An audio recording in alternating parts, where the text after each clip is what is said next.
Q-Citizen, alam mo ba, libre ang maintenance medicine sa Quezon City.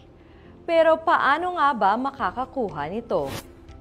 Base sa report ng Quezon City Health Department, hypertension o high blood pressure ang pangunahing dahilan ng pagkamatay ng mga Q-Citizen.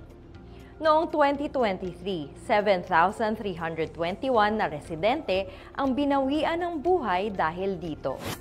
Kaya sinisikap ng Quezon City Government na magsagawa ng mga programang magsisiguro ng kalusugan ng bawat Q-Citizen.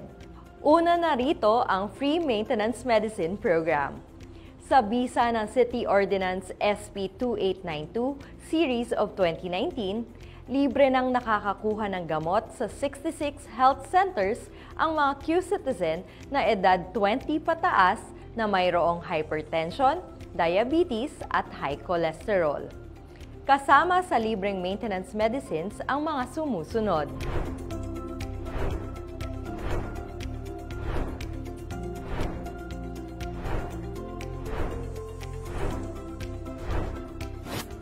Q-Citizens, napakadali lang ng proseso para makakuha ng libreng gamot. Una, magtungo sa pinakamalapit na health center sa inyong lugar mula Lunes hanggang Biyernes, 8 a.m. hanggang 5 p.m.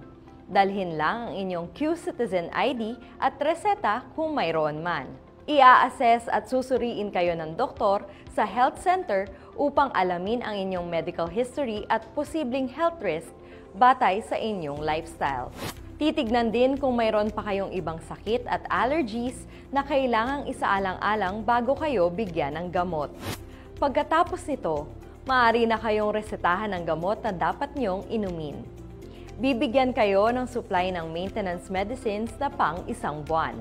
Papayuhan din kayo ng doktor kung ano-ano ang dapat niyong gawin para mas mapabuti ang inyong kalusugan.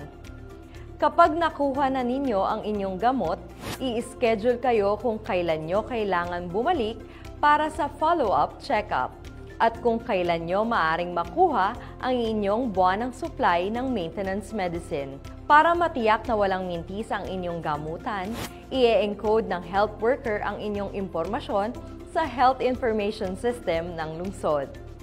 Pero Q-Citizens, tandaan na mas mabisa pa ring panlaban sa sakit ang pagpapanatiling malusog ng pangangatawan sa pamamagitan ng pag-ehersisyo, masustansyang pagkain at pagkakaroon ng kumpleto at sapat na pahinga. Kaya Q-Citizens, alam mo na!